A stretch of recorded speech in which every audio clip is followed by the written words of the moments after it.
জাল হতে নিজ শির মন্ত্রপুত পরিজতা ভক্তিময় এক মূর্তি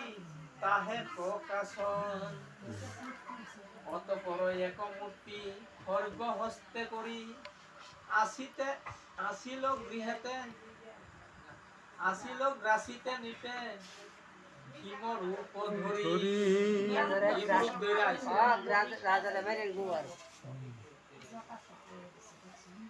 তবে রাসার ঋষি প্রতি কহেন তখন